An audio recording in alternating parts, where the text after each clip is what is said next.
नमस्कार।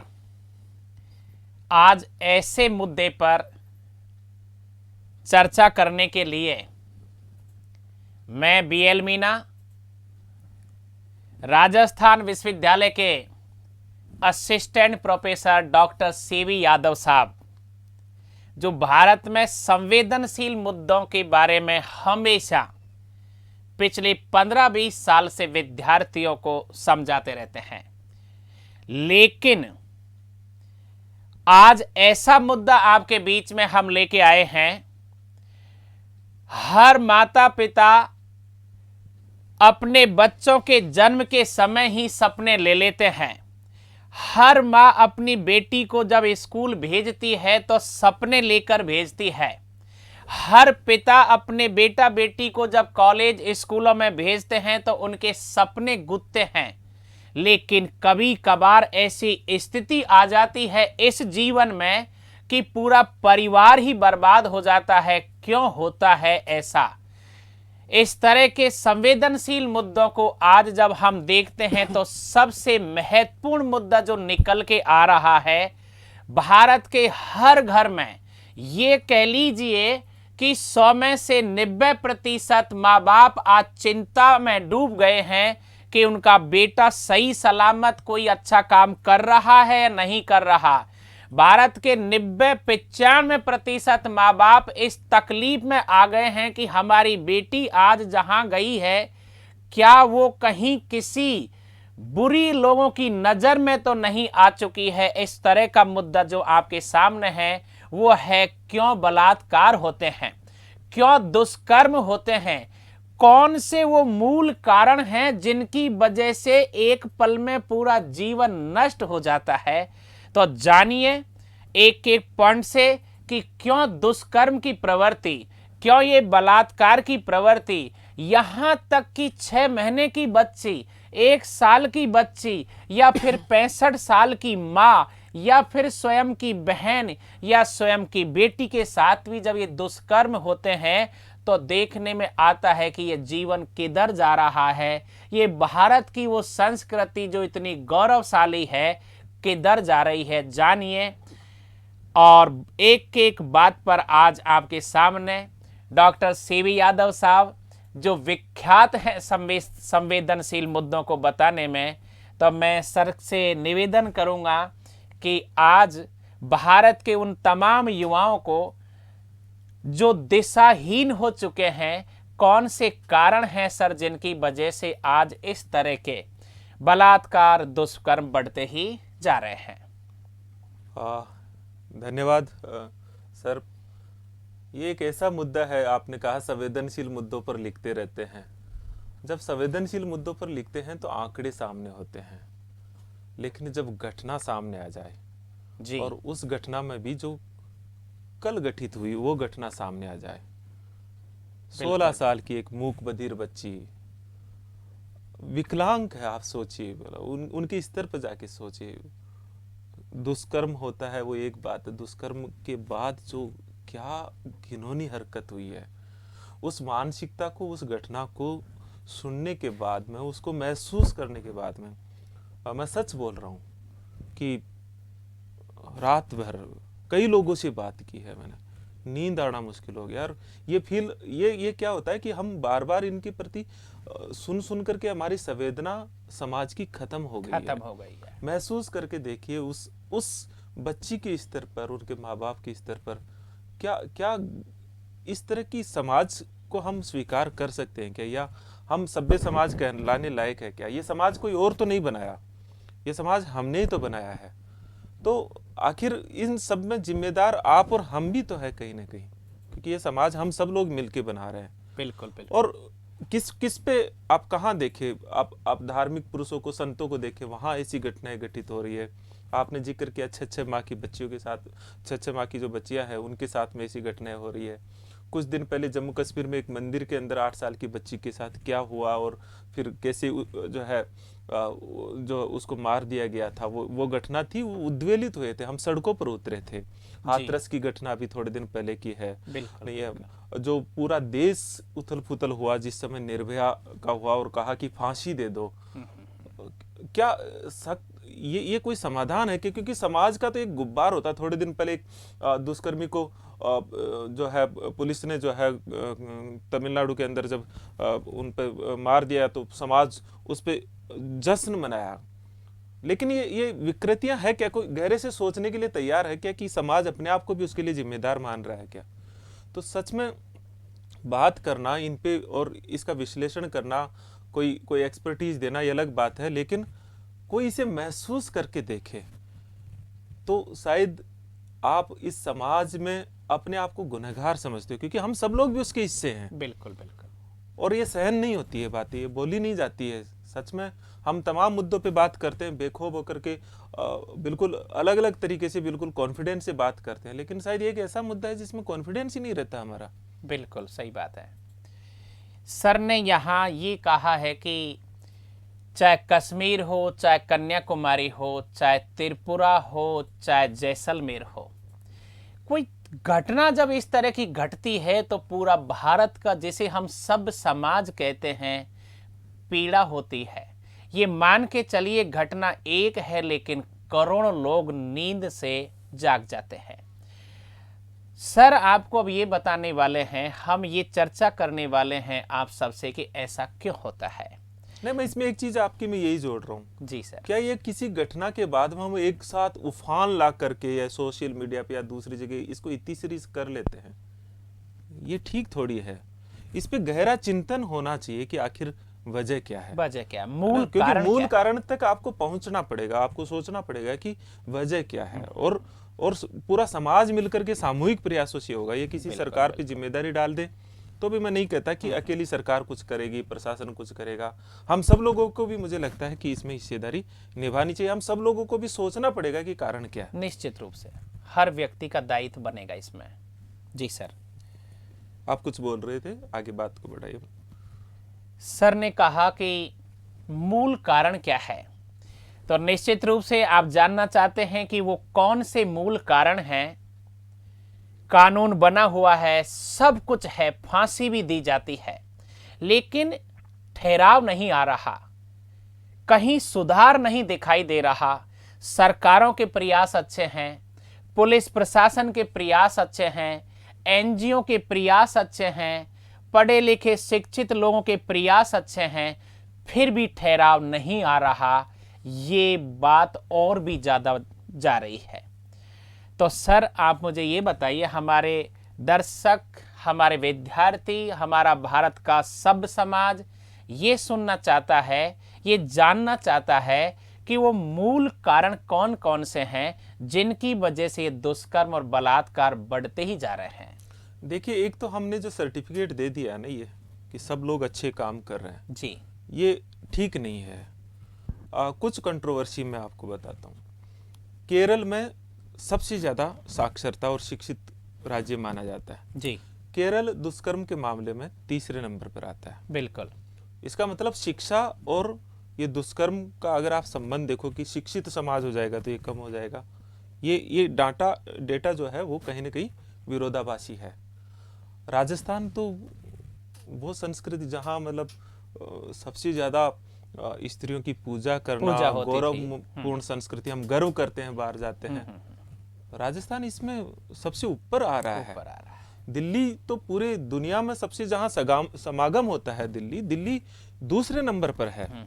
इसका मतलब यह है कि अगर मैं केवल हमारे देश के अलग अलग राज्यों की तुलनात्मक स्थिति देखें तो कारण कहीं और कहीं मिलेंगे। इसके कारण सिर्फ इसलिए नहीं है कि शिक्षित समाज होगा तो दुष्कर्म की प्रवृत्तियां कम हो जाएगी, बिल्कुल नहीं है, या आपकी कोई ऐतिहासिक संस्कृति उसे बचा रही होगी, ये नहीं है। हमें मूल कारण दूसरे में जाए तो फिर कई चीजों पे हमको देखना चाहिए। जैसे मैं कुछ डेटा रख रहा हूँ, जी, है ना, बिल्कुल, कि और वो हमें सही दिशा में इंगित करते हैं। हाँ जी, हाँ जी। ये अमेरिका में फेडरल ब्यूरो ऑफ इन्वेस्टिगेशन है जहां सबसे ज्यादा अपराध के आंकड़े और रिसर्च होता है। हमारे देश में थोड़ी सी ये कमी है कि हम रिसर्च नहीं करते हैं, हम उस पे सख्त कानून बनाना या उस भावना को रोकने पे ज्यादा काम करते हैं। बिल्कुल। यहाँ का एक रिसर्च, क्योंकि हमारे देश में ऐसा रिसर्च नहीं है तो उससे हमें कुछ चीज पकड़ में आती है। ये रिसर्च ये कहता है कि 80% बलात्कार में जो मुख्य कारण उनको पकड़ में आया जी। वो था वहां उस समाज में। हम हाँ, उसमें हाँ, हाँ। कम ज्यादा कर सकते हैं, वो थी पोर्न मूवीज, जी बिल्कुल बिल्कुल। अश्लील साहित्य। हम्म। मतलब उससे पहले या उसकी जो आदि होना, ये 80% मामलों में था। एक और मैं आपको अमेरिका का उदाहरण दे रहा हूँ, फिर हम हमारे देश से उससे आएंगे। बिल्कुल, बहुत। एक सीरियल किलर था जिन्होंने 30 महिलाओं का रेप करके हत्या की थी अमेरिका में। उसका नाम है, आप गूगल पे सर्च कर सकते हैं, टेड बंडी। वहाँ वहाँ की, हमारा प्रोनाउंसिएशन ठीक नहीं हो सकता, लेकिन वहाँ ये उसका नाम मिलता है। उन्होंने उनको मौत की सजा दी गई। मौत की सजा से जस्ट पहले उनका एक साक्षात्कार है।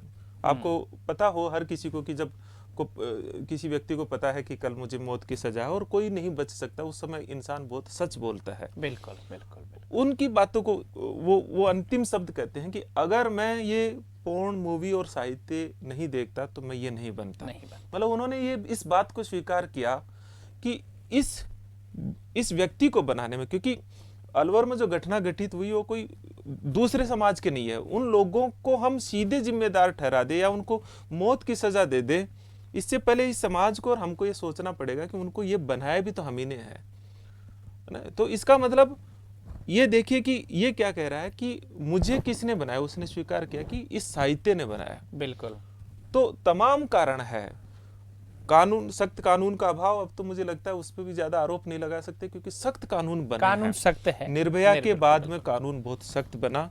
आसपा का मामला जो कश्मीर में हुआ, उसके बाद में जो अमेंडमेंट किए, उसमें आजीवन कारावास, न्यूनतम जो है वो आजीवन कारावास और मृत्यु दंड कर दिया उसके भीतर। अगर 12 साल से कम है, 16 साल से कम है, उसमें संशोधन किए हैं।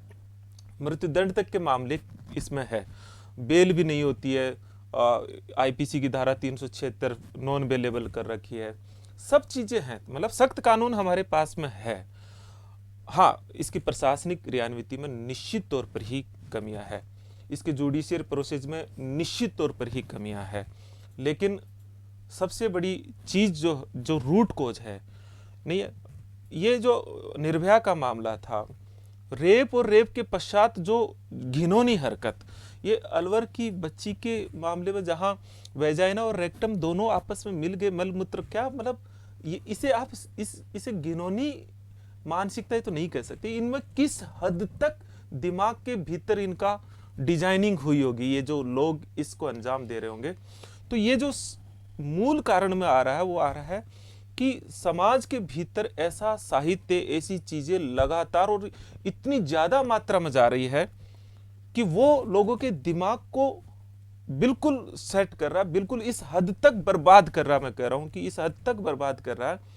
और डेटा है ये, तो आप एक गूगल पे सर्च कीजिए, सबसे ज्यादा ये अश्लील साहित्य को इंटरनेट पे सर्च कौन करते हैं, दुनिया में नंबर 1 पर है भारत।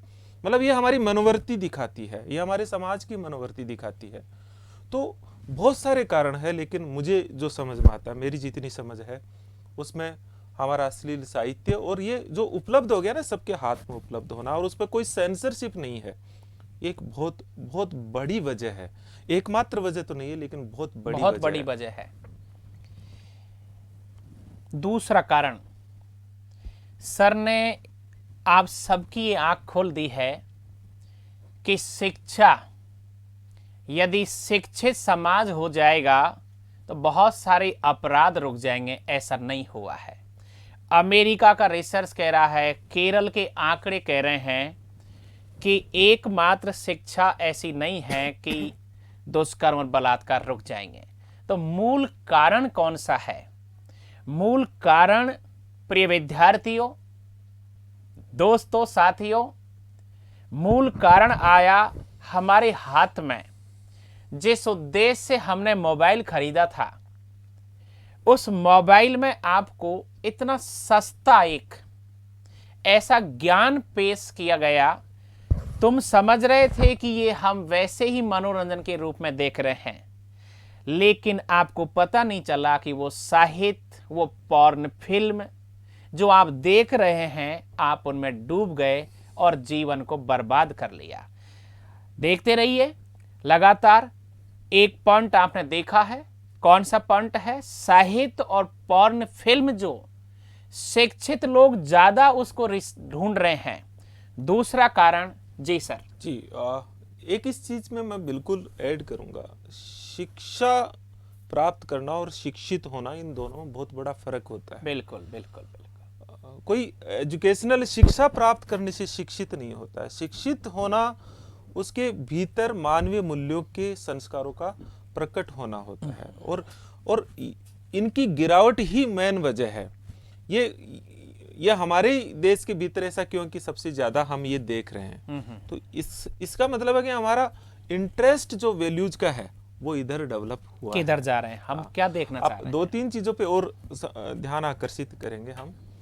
ये जो आज की जो समस्या है उसमें मैं 60, 70, 80, 90 के दशक में ले जाना चाहूंगा। जो पीढ़ी आज आज इनकी जो आज बेटियां हैं उनकी पिता है ना, उस दशक में जब हम छोटे थे, उस दशक में जब मूवीज बनती थी, है ना, अब थोड़ा सा अलग ट्रेंड है। बिल्कुल। तो उसमें बलात्कार के सीन सबसे ज्यादा पसंद किए जाते थे, और जो पहले हर गली मोहल्ले में एक किनारा होता था जहां मूवीज के पोस्टर लगते थे, और उस पोस्टर पे मेन जो सीन जो होता था वो ये दिखाया जाता था। इससे ये था कि समाज सबसे ज्यादा इस चीज को पसंद कर रहा है, इसको देख करके फिल्म में ज्यादा से ज्यादा टिकट ले देखने में। और हर शहर में एक दो जगह ऐसी होती थी, एक दो जो फिल्म जो स्टूडियो होते थे वो ऐसे होते थे जो इस बात के लिए फेमस होते थे, और बिना प्रचार के वहां एक भीड़ जाती थी, जिन्हें हम बी क्लास या सी क्लास मूवीज क्या बोलते हैं, मुझे एग्जैक्टली उसका पता नहीं है। लेकिन ये समाज का स्वरूप 80-90 के दशक में इस हमारा जो फिल्मी साहित्य या जो दूसरे प्रकार का साहित्य या जो मैगजीन्स थी उन्होंने बिगाड़ा। आज वो समाज में बेटियों के पिता है। बिल्कुल बिल्कुल वही लोग, और वो इस बात के लिए चिंतित है कि मेरी बेटी सुरक्षित नहीं है। अब ये एक सोचने वाली बात है कि ये समाज से साहित्य में आई या साहित्य से समाज में आई। और सच में यह है कि जो लिटरेचर होता है, चाहे आप जो देखने वाला लिटरेचर हो या पढ़ने वाला लिटरेचर हो, सबसे ज्यादा जो मनोविज्ञान के कनेक्ट होता है आज भी आप क्लास में फोर्ड, कई टीचर हमारे फोर्ड लैंग्वेज बोलते हैं, उनको बड़ा पसंद करते हैं, वो बड़े पॉपुलर होते हैं। तो ये देखने वाली बात है कि जो फोर्डता है, जो अश्लील चीज है, उससे आप परोसते हो मार्केटिंग के लिए। तो ये जो उस समय की जो पीढ़ी थी जी, मुझे लगता है कि वो आज उसकी परिणति सामने आ रही है। आज हम जो कुछ करेंगे उसकी परिणति भविष्य में आएगी। तो समाज जो है कोई एक दिन में नहीं बनता है, ये कोई घटनाओं का क्रम नहीं है कि 2 साल या 3 साल में बनता है, ये इनके परिणाम होते हैं। बोया पेड़ बबूल का आम कहां से होए। तो आज से 30-35 साल पहले जब समाज जिस चीज को ज्यादा से ज्यादा देखना चाह रहा था, हर व्यक्ति उन पोस्टरों को देख करके ज्यादा से ज्यादा फिल्म के टिकट खरीदते थे कि ऐसे दृश्य यहां देखने को मिलेंगे। उस समय फिल्म बनाने वाले या पैसा कमाने वाले हीरो हीरोइन इस तक पहुंच ही नहीं पाए कि इसकी परिणति क्या होगी। और आज वो स्थिति आ चुकी है इस समाज की, टैगोर के महान देश की, गांधी के इस देश की, मीरा के देश की, बुद्ध महावीर के इस देश की, कि आज 6 महीने की बच्ची, 1 साल की बच्ची, आप सोचिए, पूरी दुनिया हिल जाती है।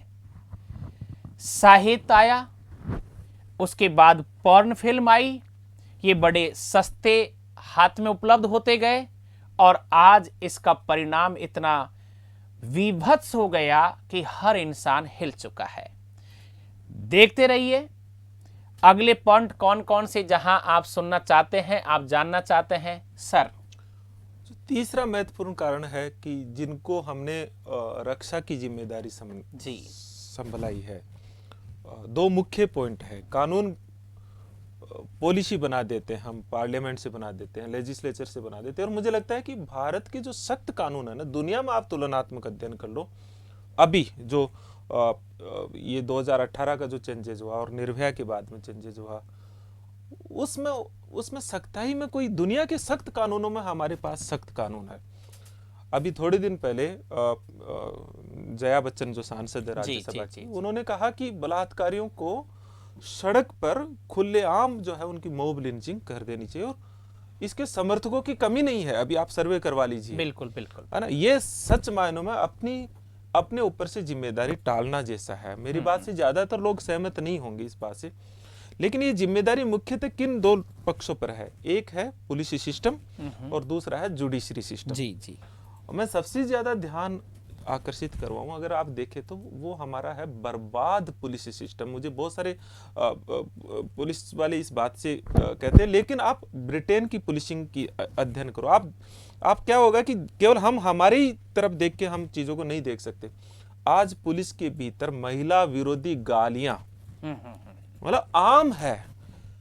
मतलब उनके लिए ये एक प्रोफेशन का हिस्सा बन गया, ये प्रैक्टिकल है। आप देखिए, उनके लिए कोई थाने के भीतर गाली एक पुलिसिंग का हथियार बनी है। और उस गाली में कौन सी गाली है?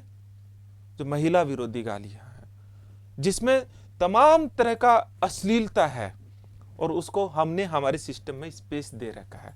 और उस पुलिसिंग सिस्टम से हम ये आशा करते हैं कि वो इनका बचाव करे। अब एक पुलिस सिस्टम जिसको जिम्मेदारी सौंपी है, उस पुलिस एक जगह जहां पुलिस मैकेनिज्म बनाया, अलवर में जो पुलिस है, मैं ये कह रहा हूं, उनके लोगों की स्टडी करवाए कि उनकी साइकोलॉजी क्या है। पता लगेगा उनके भीतर जो है ये महिला विरोधी जो मानसिकता है वो उनके भीतर प्रवेश की गई है। वो कानून के दायरे में जांच करते हैं, क्या वो दिल से जांच करते हैं? ये सोचने वाली बात। वो दिल से उसके पक्ष में खड़े होते हैं जो अत्याचार कर रहा है, जो बलात्कार कर रहा है।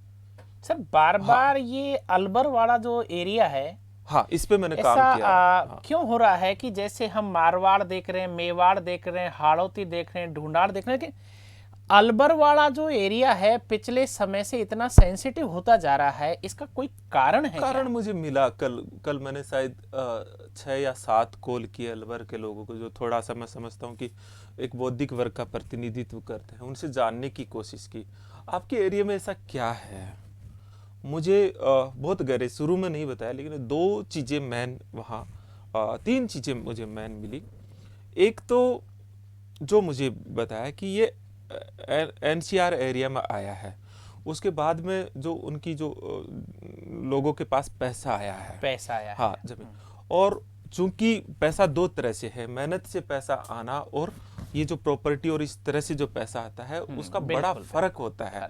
उन्होंने कहा कि इसने इस मानसिकता को जन्म दिया है। देखिए, इतिहास में भी आप पहले जहां जहां देखोगे वहां आप देखोगे कि जब पैसा आता है तो सत्ता आती है, सत्ता आती है तो उसका प्रयोग करना चाहता है। हम पुरुष प्रभुत्व समाज कहते हैं ना, ये जो बलात्कार और दुष्कर्म जो घटना है, ये बेसिकली पुरुष की एक मानसिकता भी है, जिसमें वो अपने आप को ये जो उसकी उस भीतर छुपी हुई है वो चीज की मैं बहुत प्रभुत्वशाली हूँ और ये एक उपभोग की वस्तु है। क्योंकि जहां भौतिकतावादी चीज आती है वहां संवेदना खत्म होती है। तो एक बड़ी वजह तो मुझे ये बताई।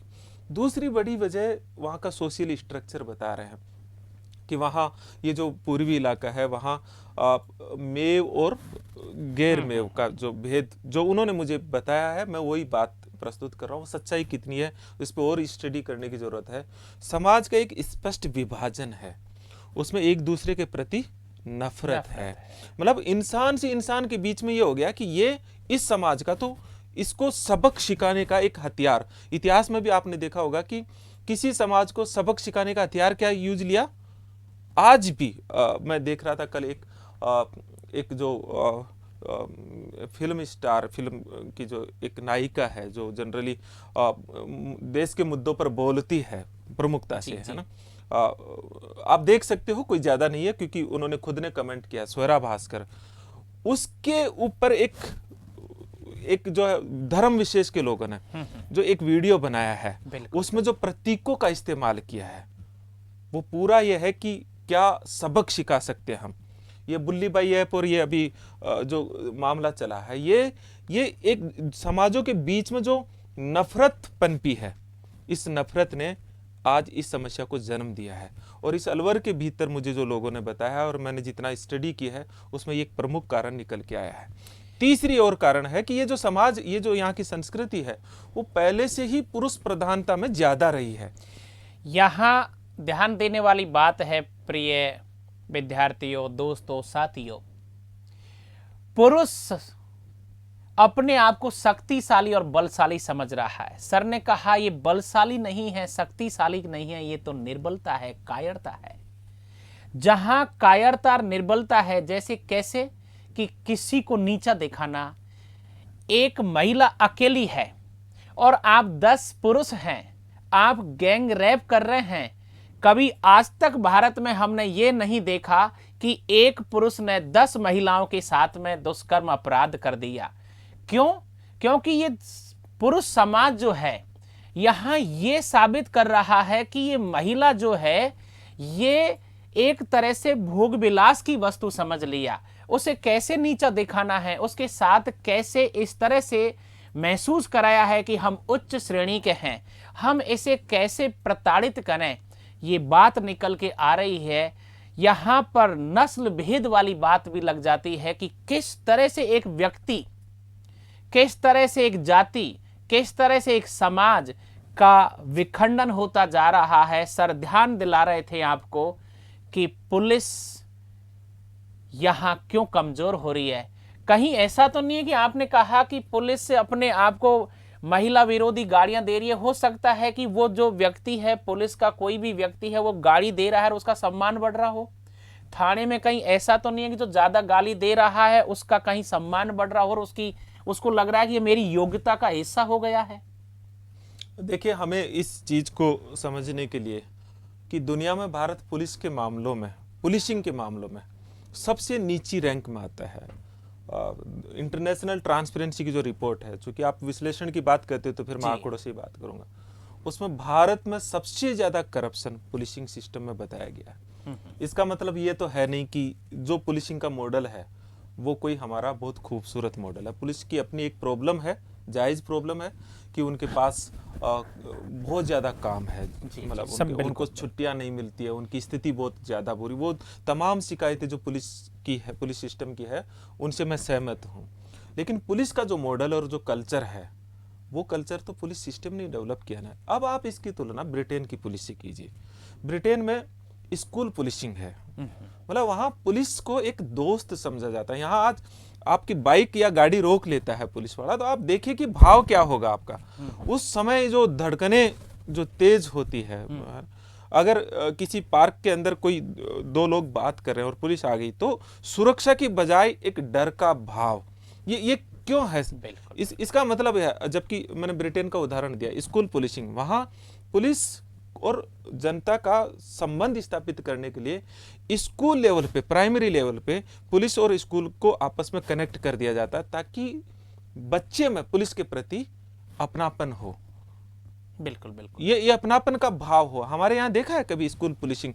बच्चों को डराया जाता है, रो मत नहीं तो पुलिस वाला आ जाएगा। ये चीज हमारे समाज के भीतर है। तो आखिर जैसे मान लीजिए किसी के साथ गलत भी होता है और हम तमाम तरह के उदाहरण भी देखते हैं, वो किससे अपेक्षा करे, कहां जाए?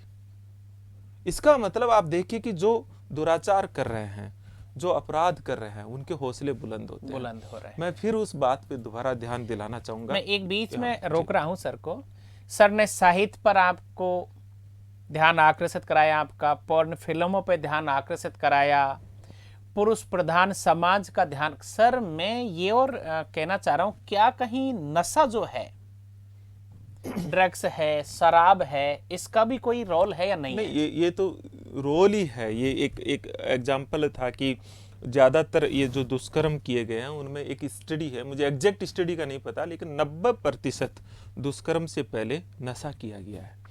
और इसलिए नशा और व्यसन तो इन प्रवृत्तियों के मूल जड़ में ही है, ये तो है ही है।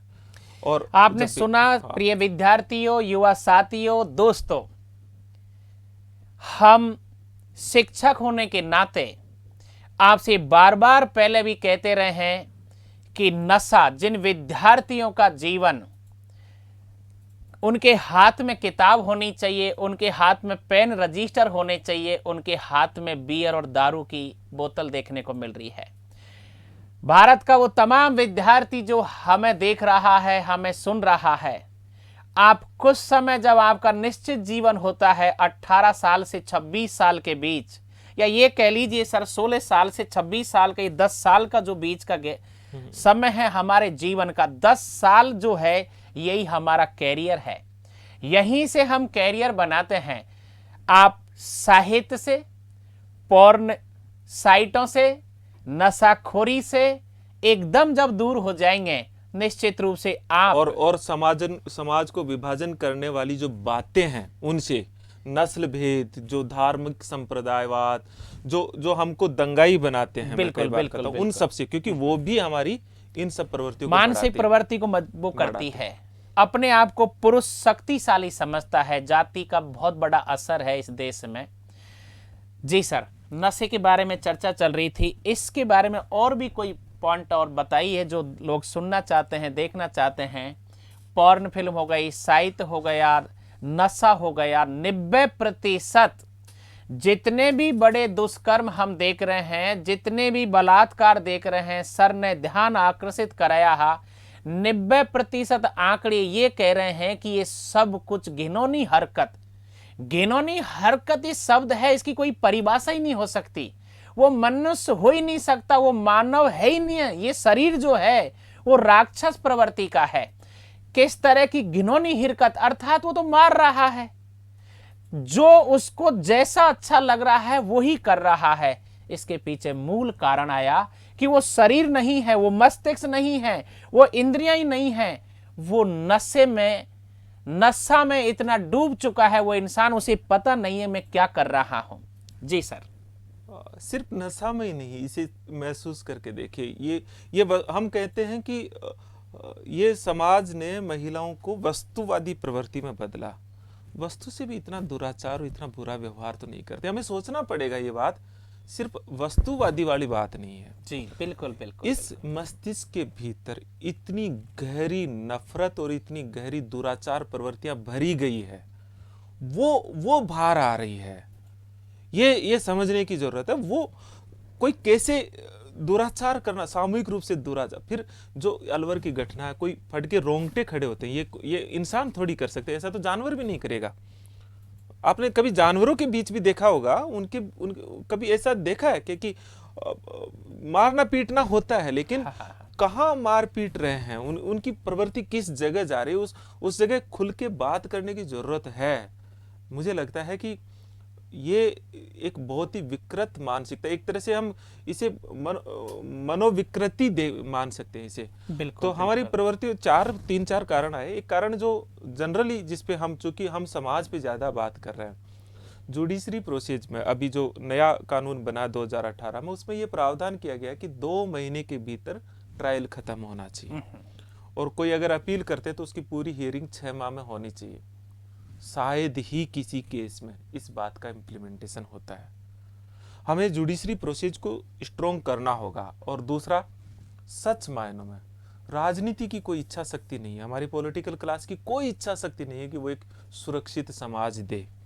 वो हमारा दबाव होता है, सख्त कानून बना करके इतिश्री समझ लेते हैं। ये मैं इसलिए कह रहा हूँ, एक निर्भया फंड बना था, बिल्कुल, हाँ है ना, जब निर्भया कांड हुआ था, और उस फंड का उद्देश्य क्या था? हाँ, हमारे समाज एक बार कैंडल जला लेगा, है ना, कल सड़कों पे आ जाएंगे, उसके बाद में भूल जाते हैं कि वो निर्भया फंड का क्या हुआ, क्या वो बजट में कंटिन्यू चल रहा है, क्या उस पर खर्च हो रहा है।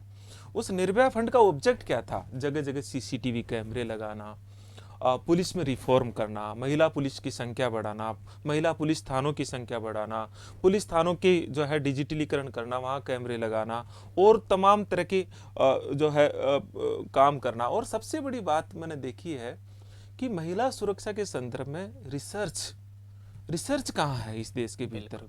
इस प्रॉब्लम पे कौन समाजशास्त्री और कौन जो है, इसमें केवल सोशल प्रॉब्लम नहीं है, इसमें हमें वैज्ञानिकों, समाजशास्त्रियों, राजनीतिक वैज्ञानिकों और प्रशासनिक अधिकारियों या प्रशासनिक विशेषज्ञों को एक इंटरडिसिप्लिन प्रॉब्लम है, ये मिलकर के काम करने की जरूरत है। तो इसे जोड़ने की थी ना जरूरत। कहाँ पे काम हुआ? किसी ने पूछा आज निर्भया फंड का जो कोष बनाया था वो कहाँ है? कोई नहीं। सरकारों की, मुझे पता है आज की समाज से मृत प्राय समाज या राजनीतिक रूप से मरा हुआ समाज, मैं ये गलत मान सकते हो, मैंने नहीं देखा, कल्पना नहीं की है। ये वोट करते समय जाति, धर्म, मंदिर सब चीजें आ जाती है। महिला सुरक्षा कहाँ जाता है, कहाँ जाता है? ये एक प्रमुख मुद्दा होना चाहिए ना, और कम से कम उनके बीच तो होना चाहिए ना। पुरुष तो नहीं उठा रहा, महिलाओं के बीच तो होना चाहिए ना। 50% आबादी आपने जाना, आपने सुना। पहला सवाल आता है कि शिक्षित लोग होंगे तो ऐसे गलत काम नहीं होंगे, लेकिन आपने देखे आंकड़े कि अधिकांश शिक्षित राज्य, शिक्षित शहर ज्यादा आंकड़ों से आगे चल रहे हैं। आपने देखा जब आज से 30 साल पहले जब छोटा सा बीज बोया था साहित्य का, धीरे धीरे आपने देखा कि ये एंड्रॉइड फोन आए, ये पोर्न फिल्म आई, यहां आवाज नहीं उठी थी। आपने देखा कि ये नशाखोरी, ड्रग्स है, शराब है, ये सब समाज को बर्बाद करते जा रहे हैं। आपने देखा कि हमारा भारत का समाज कितना आक्रोशित हो जाता है, कितना उद्वेलित हो जाता है, तुरंत कहता है फांसी पर लटका दो। लेकिन समाज को अब क्या कहना है, क्या करना है? सर ने बताया कि ज्यादा से ज्यादा अनुसंधान होना चाहिए, रिसर्च होना चाहिए, और जब समाज ये मांग करेगा तो राजनीतिक इच्छा शक्ति अच्छी होगी। तो अब ये मैं पूछना चाहता हूं सर से, सर आपको बताएंगे क्या ये वो मूल कारण थे जिनकी वजह से दुष्कर्म और बलात्कार होते हैं? लेकिन मेरा एक दक्ष सवाल है सर से, क्या सर एक दिन ऐसा समाज देखने को मिल सकता है कि कभी किसी बेटी के साथ, किसी बहन के साथ, किसी माँ के साथ इस तरह की घिनौनी हरकत नहीं हो? क्या दुष्कर्म रोके जा सकते हैं? क्या बलात्कार रोके जा सकते हैं? तो अगले वीडियो में मैं चाहता हूं आपकी तरफ से कि सर वो एक एक पॉइंट बताएं कि कारण तो स्पष्ट हो चुके हैं। पोर्न फिल्म बहुत बड़ा कारण है, दारू नशा बहुत बड़ा कारण है, अश्लील साहित्य बहुत बड़ा कारण है, पुरुष समाज की एक शक्ति, पौरुषत्व शक्ति जिसे वो समझता है, महिला को वस्तु समझता है। सर ने एक बात बहुत बड़ी कही थी, क्या वस्तु को भी हम संभाल के रखते हैं, लेकिन यहां महिला के प्रति इतना घिनौनी हरकत ये मस्तिष्क में क्या हो गया? तो अगले वीडियो में हम जानना चाहते हैं कि क्या सर, क्या साहित्य पर रोक लगनी चाहिए? क्या पोर्न फिल्म क्यों आ रही है? ये किसका हाथ है इसके पीछे? कौन है वो उद्योगपति, कौन है वो फैक्ट्री वाले? इनके पीछे किसी राजनीतिक शक्तियों का हाथ तो नहीं है, या कोई अंतरराष्ट्रीय षड्यंत्र तो नहीं है? क्या सर इन पर जिस दिन प्रतिबंध लग गया तो फिर ये दुष्कर्म है, ये बलात्कार है, ये रुक सकते हैं? तो अगले वीडियो में हमारी इच्छा है, निश्चित तौर पर बस मैं एक ही वाक्य के साथ में इसे खत्म करना चाहूंगा। आप ये वीडियो देख रहे हैं सब लोग, आप महसूस भी कर रहे हैं क्या? उस बालिका की जगह अपने आप को महसूस करो कि अगर आपकी आत्मा पर ये हो, फिर सोचना आप इस बात को, जो है ना जी, उस माँ और पिता पे सोचना कि वो आज क्या फील कर रहे हैं। मैं इसे कहता हूँ कि उस अनुभूति को महसूस करिए, फिर सोचिए। आपकी गंभीरता और आपका दृष्टिकोण बदलेगा। वीडियो देखने का भी, सोचने का नजरिया भी, और समाधान भी निकलेगा। लेकिन उस जगह जाके सोचिए आप कि अगर आपके शरीर पर ये हो। बहुत दक्ष प्रश्न जो सर ने कहा कि यदि आपके साथ हो, मेरे साथ हो, मेरी बेटी के साथ हो, आपकी बहन के साथ हो, आपकी बेटी के साथ हो, आपकी माँ के साथ हो, ये सोचने को बाध्य कर रहे हैं सर हमें। तो हम जानते ना चाहते हैं कि अगले वीडियो में सर वो सभी कारण आप बताएं इस भारत देश के समाज को कि क्या इस तरह की हरकत जो समाज को, इस भारत देश को जहां नारियों की कभी पूजा हुआ करती थी, कहा गया है यस्त नार्यस्तु पूजन्ते तत्र रमन्ते देवता, जहां नारियों की पूजा होती है वहां देवता निवास करते हैं। क्या यही भारत देश है? क्या यही भारत की संस्कृति है? क्या यही भारत का समाज था जो सपने लिए थे ऋषि मुनियों ने? तो अगले वीडियो में जानिए सर से विस्तार से, क्या सर ये अपराध रोके जा सकते हैं। तो बने रहिए अगले वीडियो के साथ। बहुत अच्छा अनुसंधान सर लंबे समय से कर रहे हैं। सर की बहुत अच्छी किताब, संवेदनशील मुद्दों की किताब, अंतर्राष्ट्रीय किताब बाजार में है, हर बुक्स पर है। आरएस की मेंस वाली किताब, पॉलिटिकल साइंस की, पब्लिक एड की किताब, सीवी यादव सर जो राजस्थान विश्वविद्यालय के अलावा पूरे ही भारत के जितने संवेदनशील मुद्दे हैं सबके सामने हमेशा चर्चा करते रहते हैं। धन्यवाद सर। और सर की आंखें भर आई है इस तरह की बातों को। सर ने एक दक्ष प्रश्न छोड़ा, काश ये आपके साथ घटना घटती तो समाज के तमाम वो युवा साथी, तमाम विद्यार्थी जाग जाइए और समाज को बदल दीजिए। अगले वीडियो में बने रही है कि क्या इन्हें रोका जा सकता है। क्या भारत सरकार नशाखोरी पर रोक लगा सकती है, पॉर्न फिल्मों पर रोक लगा सकती है, साहित्य पर रोक लगा सकती है। और वो विद्वान, सर जैसे विद्वान यदि रिसर्च करेंगे तो जाति और धर्म को खत्म करके मानव को मानव से महामानव की ओर बनाने पर ध्यान देंगे। Thank you very much, thank you very much sir. धन्यवाद, आपने हर बात को सुना, हर प्रश्न का जवाब दिया। और आप इतने खो जाते हैं जब बोलते हैं, तो हमारे विद्यार्थी कहते हैं कि सर की चर्चा तो कभी आप 5-5 घंटे की रखें। कभी ऐसा अवसर भी आएगा कि सर से 5 घंटा मांगेंगे और लंबी वार्तालाप सुनेंगे। थैंक यू वेरी मच जी सर।